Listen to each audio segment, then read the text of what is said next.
Wayne here with the Engwe EP2 Pro. Let's check it out.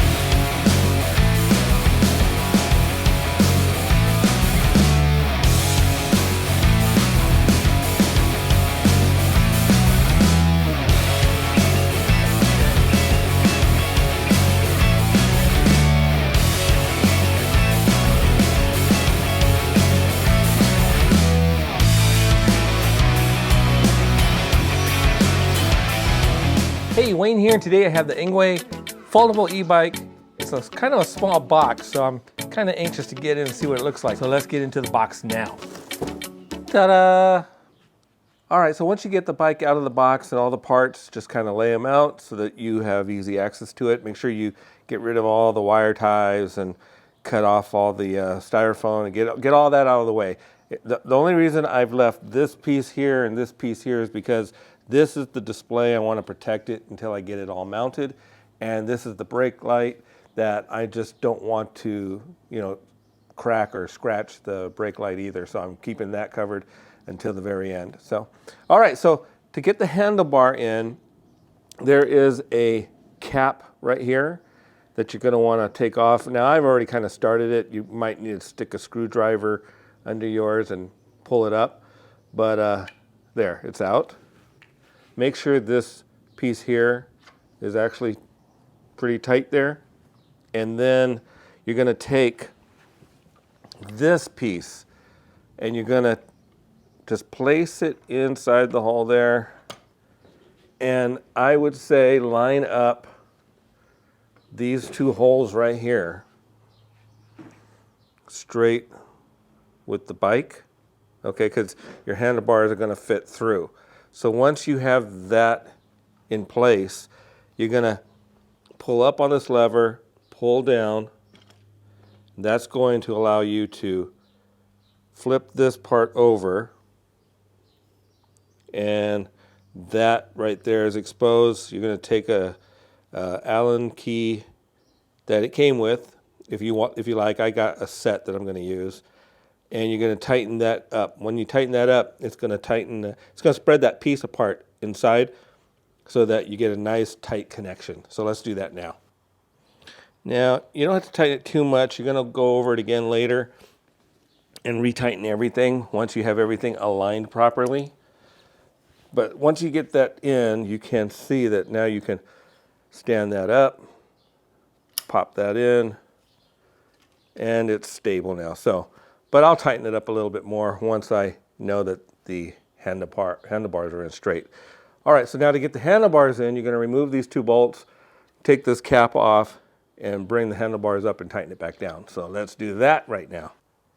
Okay, when you bring the handlebars up, make sure you have the plus and minus push buttons on the left and your gear shift is on the right, okay? Then place that right in here. Then you're going to place the handlebars right there in the center and put that cap back on and tighten it down.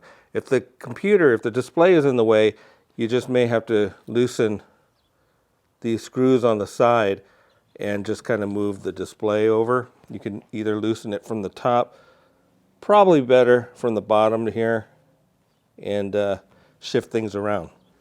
So Engwe sends you a toolkit, this toolkit right here, and in it is a 17 millimeter wrench that you're going to use to loosen these bolts down here to get your front tire installed. So you're going to loosen this bolt here and that bolt there, take this out, and then fit the tire in. So let's do that now. I pre-loosened it. I cheated. So it's already kind of loose. I should be able to lift this up. And this part right here, working on the front tire, it would be better if you have somebody else come out and hold the bike up while you fit the tire in.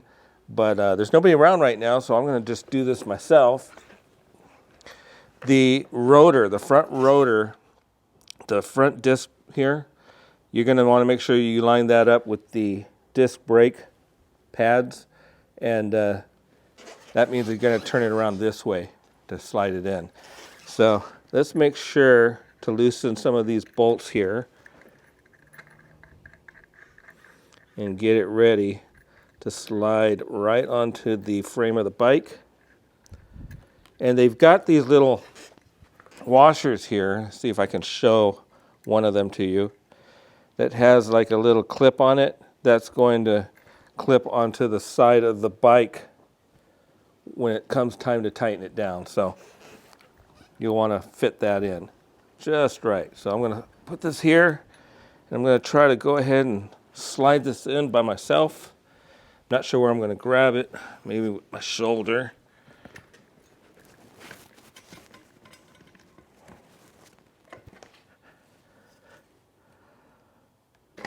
And there we go. It drops right in once you get it fit. So as I was saying, that washer, there is a hole right there that we're going to slide that washer into before we tighten it down. So there we go. So we're going to place the washer in just like that. For now, I can probably finger tight this thing. And then once you get it on there, you can take your wrench. So a correction on the wrench is going to be a 15, not a 17.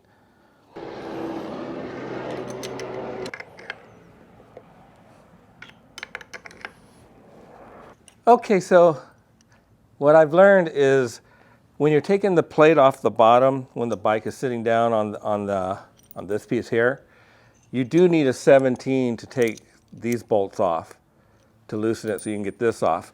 But when you're tightening the wheel back to the frame of the bike, you're actually using a 15.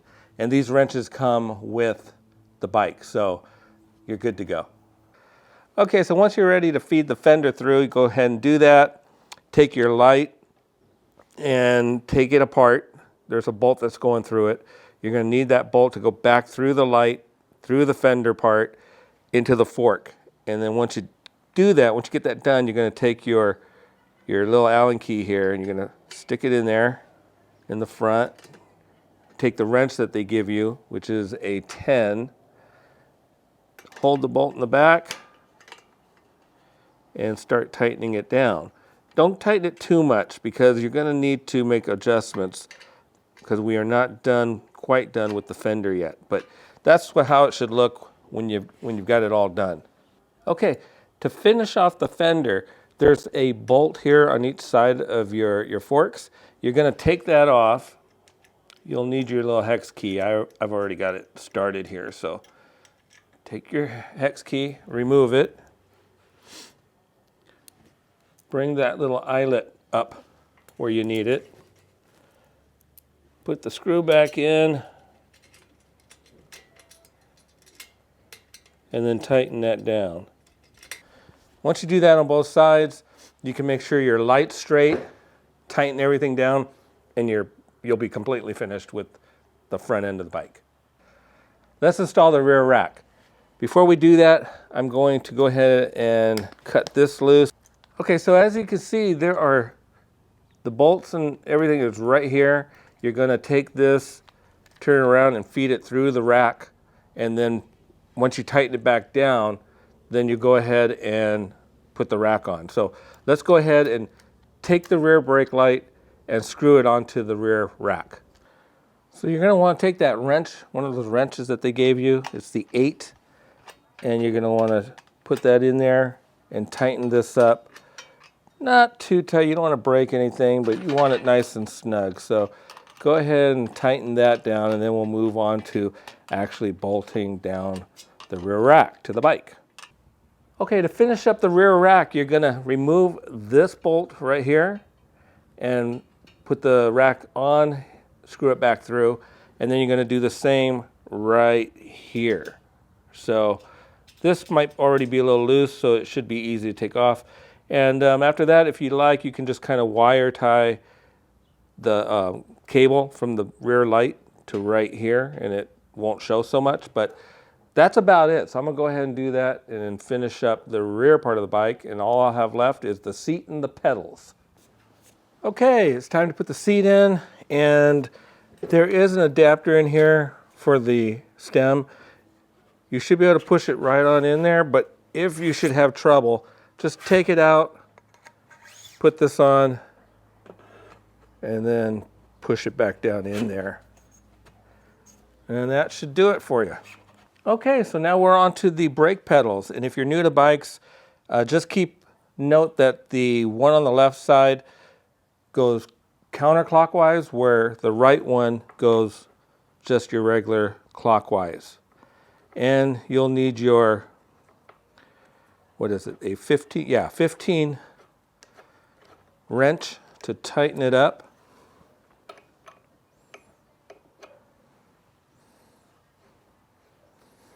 Do that to both sides and your brakes will be done.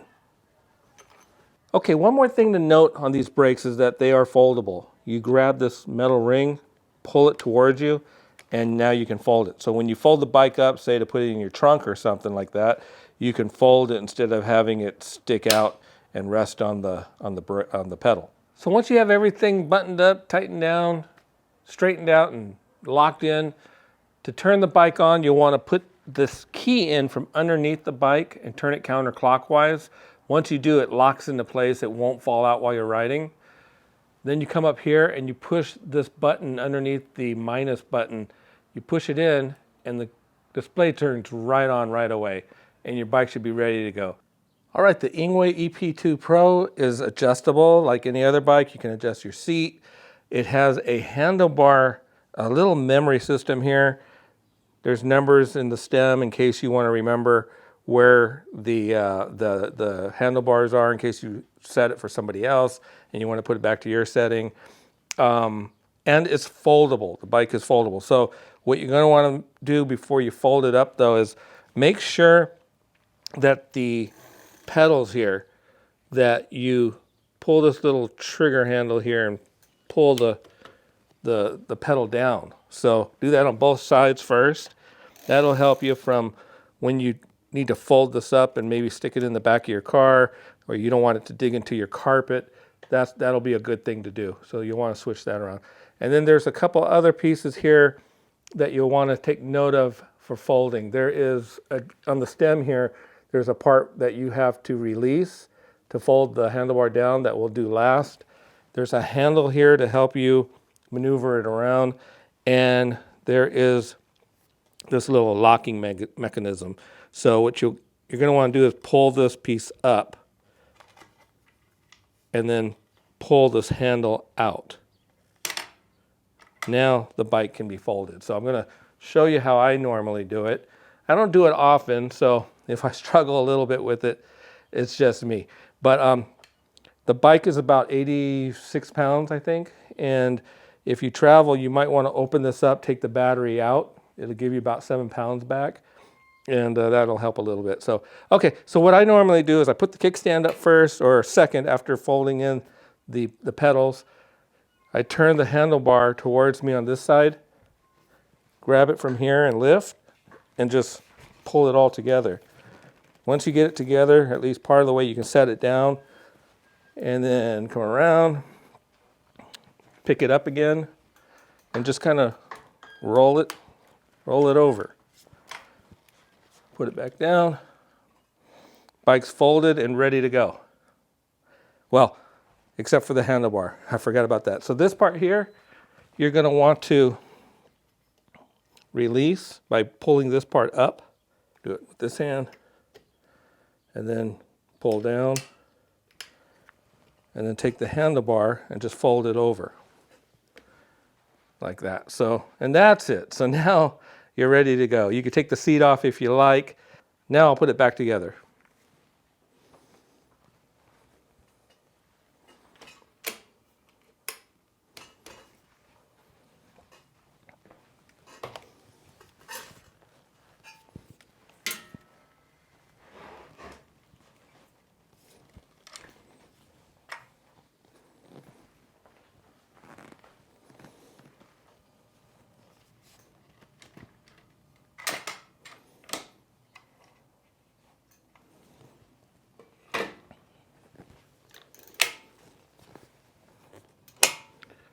That's it, you're ready to go. Okay, we're going to do a little bit of a speed test here. Nothing too scientific. I'll ride and tell you what mode I'm in and how fast it's going before I change modes. Let's go. On mode 1. Just throttle. And we are holding at 5.7, 5.6, 5.7. Okay, mode 2, 7.8, 8.3. Got a little bit of an incline here, but holding about 8 miles per hour. Little slope here, got up to 9.1, back down to 8.6. Okay, I figure about 8.5. Yeah, go to mode 3, 10, 11, 12, 12.4, 12.1, 12-ish, okay. 4, 13, 14, 15, 16, 16.7, 16.3, 16.8, 16.7, 17, 17.9, 17. Okay, 17-ish. Yeah, 17-ish. Mode 5, 18, 19, 20, 21,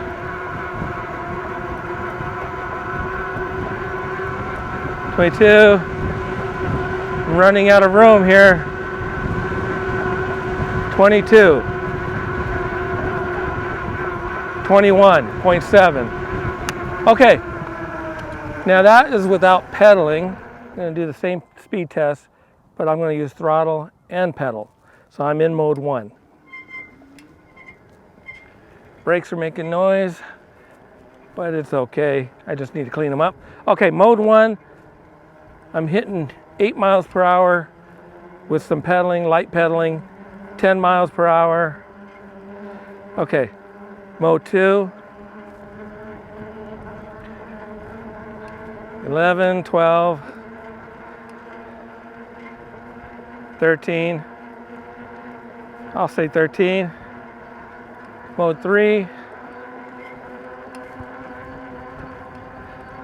14,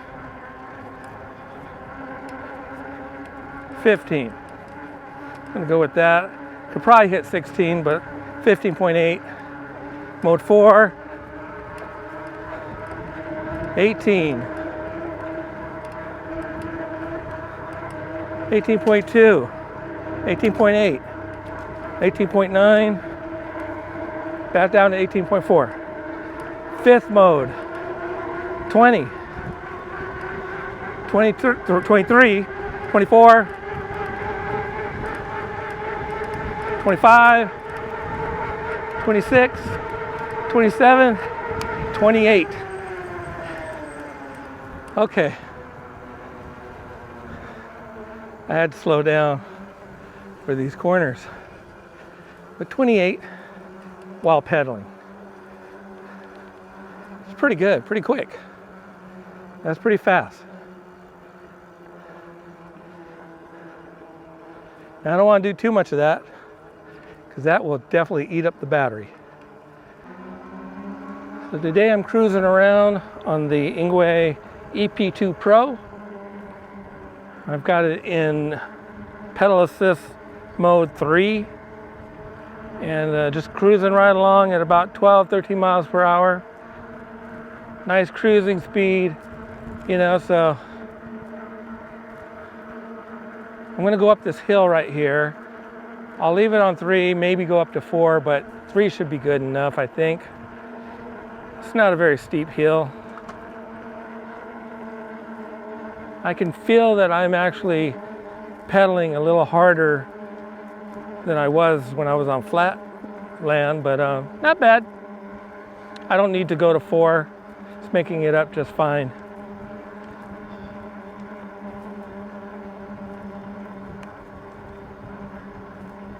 And we're at the top. Your safe modes, if you're just starting out on an e-bike, This one at 1 and 2 is pretty slow, so it's good practice if you're not used to it. It's not like some of the faster bikes that have a higher torque on it, where you get on the bike and you throttle it and you feel like you're going to fly off. It's not like that on this bike. Yeah, 1 and 2 kind of slow. 3, 4, and 5, you get up to 5th, this bike really kicks in. I got it up to 28 the other day. On average, though, I'm getting 26, 27 when I'm on mode 5. The battery is a 48 volt, and I think it's a 12.8 amp hour battery. So, okay, I've been riding this bike for a few weeks now. When I first got on it, I had some mixed emotions because this bike in modes 1 and 2, it's not very fast. And I'm gonna get back to that. That could be a good thing, but when I first rode the bike, I did not like that.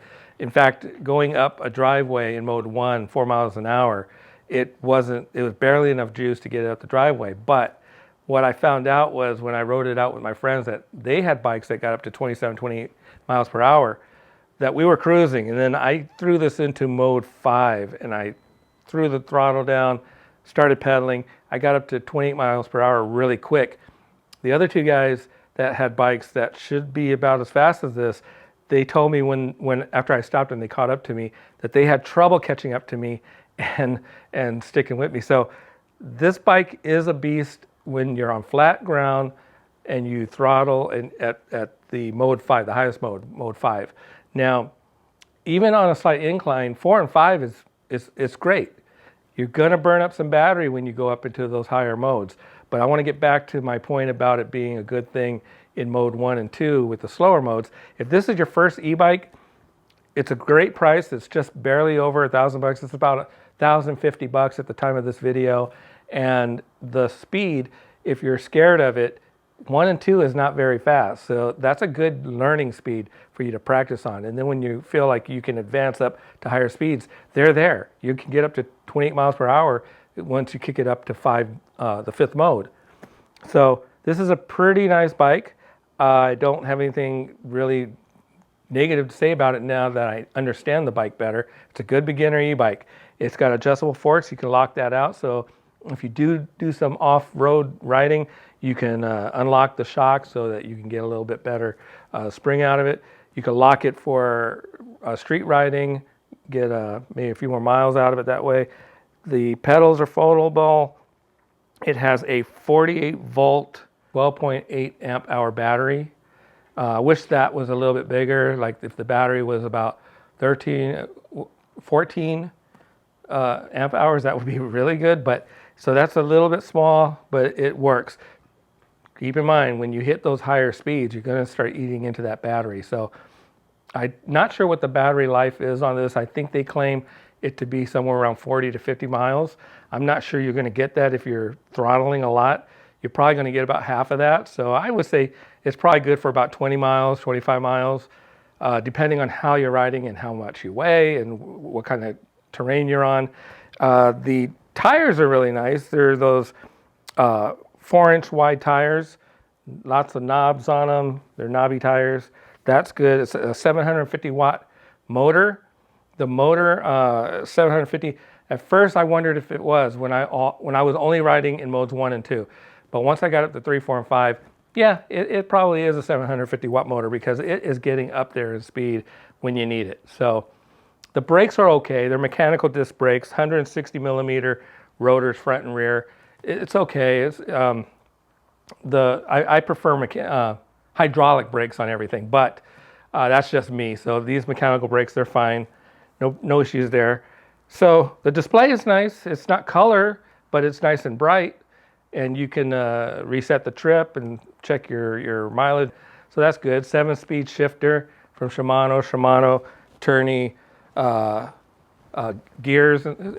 It's a decent bike. So, and they throw in this rear rack. Some bike companies, you have to pay for that. And it has an integrated brake light. So that's really cool.